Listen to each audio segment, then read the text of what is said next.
Monsieur le député de Papineau. Merci, Madame la Présidente.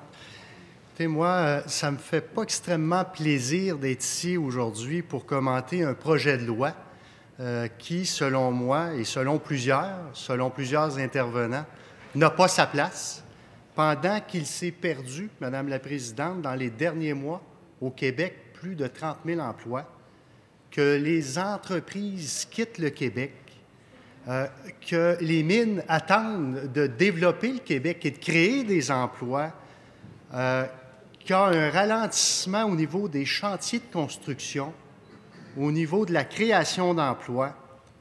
Le Parti québécois s'amuse à déposer un projet de loi sur la langue pour assouvir et calmer sa base radicale. Un projet de loi qui, selon moi, est rétrograde, qui fait reculer le Québec et surtout la nouvelle génération du Québec. J'aurais aimé mieux, Madame la Présidente, occuper mon temps aujourd'hui à faire autre chose que de commenter un projet de loi qui est un non-sens et qui n'a pas sa place. On veut punir ceux qui apprennent une deuxième langue, on veut ostraciser, diviser et créer une guerre linguistique. Toutes les statistiques le prouvent depuis les 60 dernières années au Québec. Le français a toujours été en progression. Depuis Jean Lesage qui a créé l'Office de la langue française, et je vais souligner la date, le 24 mars 61, c'est quand même une date importante, où on a créé ça avec une approche positive, une approche ouverte sur le monde, où on accueillait les immigrants, parce que ceux qui ont bâti le Québec, oui, ce sont les Québécois de souche, mais il y a aussi les immigrants qui ont fait en sorte qu'on a pu construire ensemble, avec une ouverture d'esprit, le Québec que l'on connaît actuellement.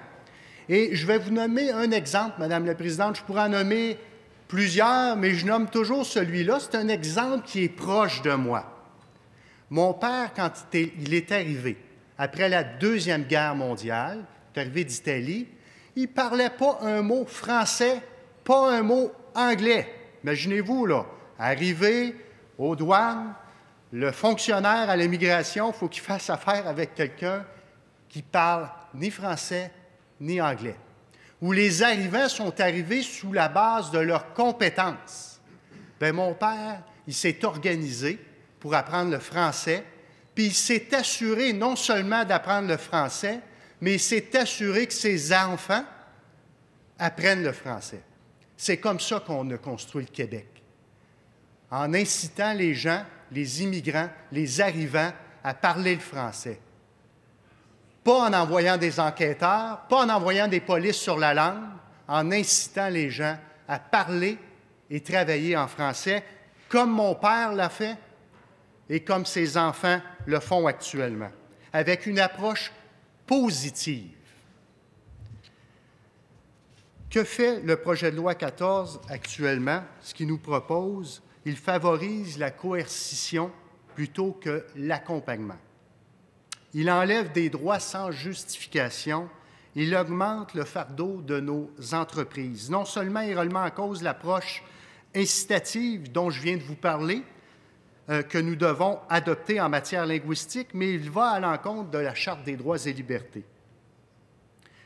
Qu'est-ce que nous proposons? Puis c'est correct, hein, on le fait souvent ici, le gouvernement, l'opposition, on critique sans cesse, hein, d'un côté comme de l'autre, mais il faut quand même amener des choses pour bonifier dans une approche positive, et c'est ce que le Parti libéral propose.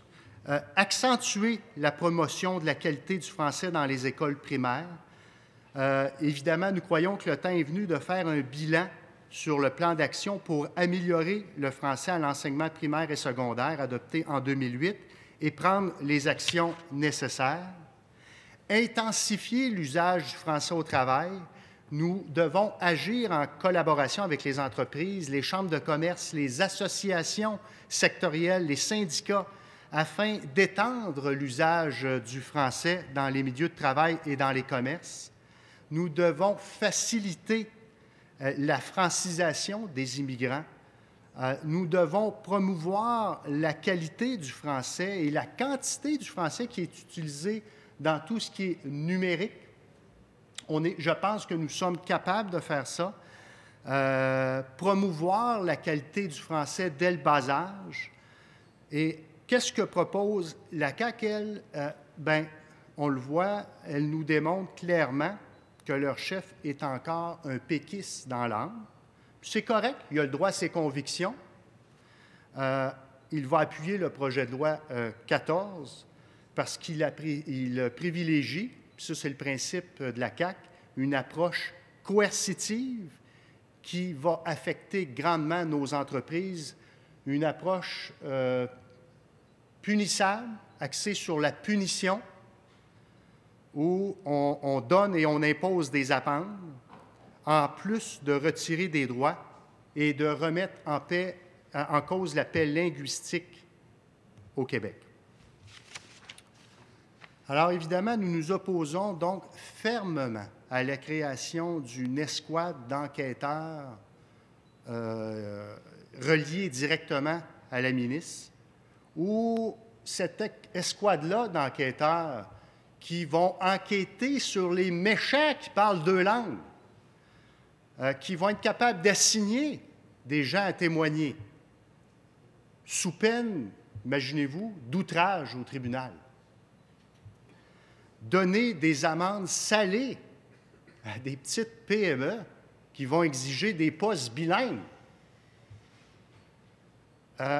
C'est poussé fort, c'est poussé loin, là.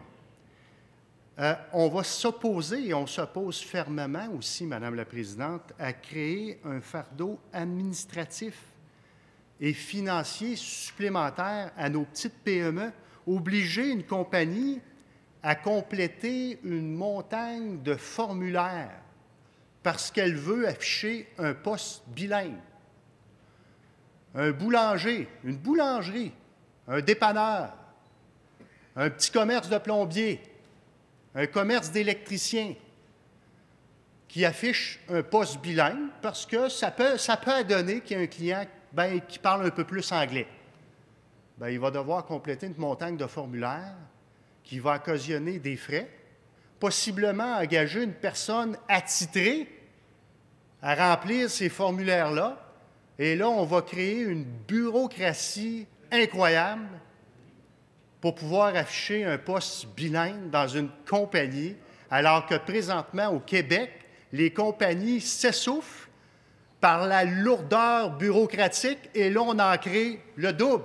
On veut faire en sorte, au Québec, idéalement, j'espère qu'un gouvernement veut faire ça, c'est d'assouplir pour qu'on fasse en sorte que les petites PME peuvent engager, peuvent créer de l'emploi, peuvent survivre, peuvent faire un peu d'argent, Lorsqu'on leur dit, vous allez devoir remplir des montagnes de paperasserie, des formulaires, si vous voulez engager une personne qui parle deux langues. C'est complètement un non-sens, surtout dans la situation économique que se retrouve le Québec actuellement. On va s'opposer, évidemment, à retirer aux enfants de militaires la possibilité d'aller à l'école anglaise. Écoutez, c'est comme ça depuis des années, puis il y a une raison bien simple, très logique à ça, c'est qu'un militaire, ça se déplace fréquemment. Il n'y a pas toujours accessibilité à des écoles françaises. Il faut pouvoir garder cet incitatif-là pour que nos militaires canadiens puissent envoyer leurs enfants dans l'école de leur choix. Je pense que ça, poser même la question, c'est y répondre, et les groupes se sont mobilisés en lien avec cette question-là. Je ne pense pas que j'ai besoin d'élaborer 20 minutes là-dessus pour faire comprendre au gouvernement que de retirer le droit aux enfants de militaires d'aller à l'école de leur choix, c'est un non-sens. Et en parlant d'éducation, parce que l'éducation, c'est quand même quelque chose qui me touche de près. J'ai été plusieurs années président de commission scolaire. parallèlement au projet de loi 14, Madame la Présidente, la collègue, la ministre de l'Immigration, sa collègue, la ministre de l'Éducation, parallèlement à ce projet de loi 14-là, retire l'enseignement de l'anglais au primaire. Ce qui a toutes les recherches universitaires, toutes les statistiques, parler à ceux qui ont fait des doctorats sur l'apprentissage au niveau des enfants en bas âge. Toutes les statistiques le prouvent. Les enfants, ce sont des éponges. Là où il faut apprendre une deuxième et une troisième langue, c'est lorsque les enfants sont jeunes. Il y a des pays en Europe où les gens parlent 4, 5 langues, Madame la Présidente. Pourquoi? Parce que dès le primaire, les enfants apprennent une deuxième, une troisième langue, et là, on dit, on va retirer ça. On va s'encarcaner ici au Québec, puis on va faire en sorte qu'on ne sera pas ouvert sur le monde, mais on va être certain de tenir nos citoyens dans l'ignorance avec une langue, puis on va faire en sorte qu'on va faire un marché à l'interne ici seulement. C'est ça le Québec qu'on connaît? C'est ça le Québec qu'on veut, Madame la Présidente? Toutes les recherches le prouvent, il faut apprendre les langues à nos enfants à bas âge. J'ai, moi, Madame la Présidente, appris l'anglais sur le tard. J'ai de la difficulté parfois à trouver les bons mots en anglais. C'est difficile. Parlez-en à la première ministre du Québec, Madame la Présidente, comment c'est difficile d'apprendre l'anglais lorsqu'on est avancé en âge. Monsieur le leader adjoint. L'article 35, j'aimerais qu'on garde un ton respectueux là, dans cette Chambre, puis surtout là, essayer de ne pas attaquer directement des parlementaires là, sur des enjeux qui ne touchent pas nécessairement là, le contexte politique, mais les individus de façon plus personnelle. Merci. Madame la leader de l'opposition. Oui, sur la question de règlement, Madame la Présidente, c'était pas une attaque, c'est la réalité. Je ne pense pas que votre commentaire a fait avancer, Madame la leader de l'opposition. Monsieur le député de Papineau, demandez votre collaboration. L'amélioration dans nos propos, oui. C'est toujours bienvenu. Alors, je vais parler du principe général en lien avec les recherches universitaires qui sont en cours. Effectivement, Madame la Présidente, c'est prouvé que là où il faut apprendre une deuxième langue, c'est lorsque les enfants sont en bas âge. Je l'ai dit souvent, je me répète, mais c'est un message extrêmement important. Et le projet de loi 14, parallèlement à tout ce qui peut en découler, peut faire en sorte que la belle nation du Québec que nous connaissons régresse. Et d'entrée de jeu, mes propos étaient à l'effet que ce projet de loi-là est très rétrograde, et je le qualifie encore de rétrograde. C'est un projet de loi qui va faire reculer le Québec considérablement. Je pense que la génération actuelle n'a pas besoin de ça, mais surtout, mes enfants, vos enfants, Madame la Présidente, et les petits-enfants n'ont pas besoin d'un projet de loi qui va faire en sorte qu'au Québec, on va se restreindre pour assouvir la base radicale du Parti québécois à une seule langue. Je ne peux pas croire qu'on va en arriver à cette étape-là. Nous nous opposons également à modifier la Charte des droits et libertés qui vient de rajouter dans la Charte déjà que le projet de loi en soi contribue à égratigner la Charte des droits et libertés, les droits individuels de tous et chacun.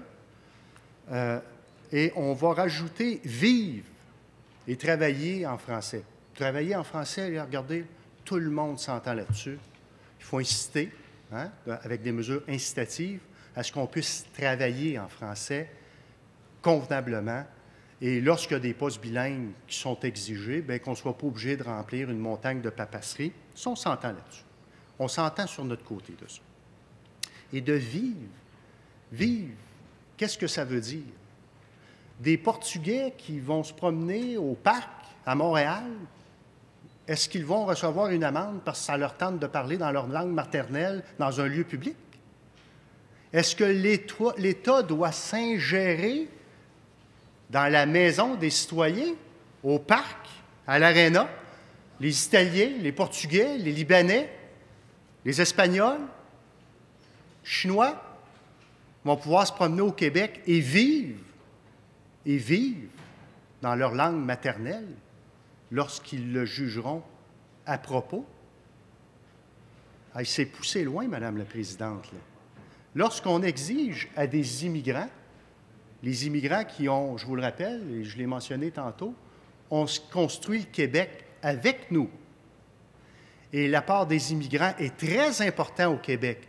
Il faut inciter les gens à venir au Québec, s'installer, vivre, parler en français, travailler en français. Mais de là à dire renier vos origines, renier d'où vous venez, oublier votre langue maternelle, puis c'est dans la Charte des lois et libertés qu'on va l'inclure, je trouve ça fort. Monsieur le leader adjoint. Écoutez, là, je suis respectueux, je suis patient, mais là, je pense que le député de Papineau là, pousse un peu là, à la limite là, ses interventions, puis un peu de démotive clairement là, à la ministre de la Charte de la langue française dans le dépôt de son projet de loi.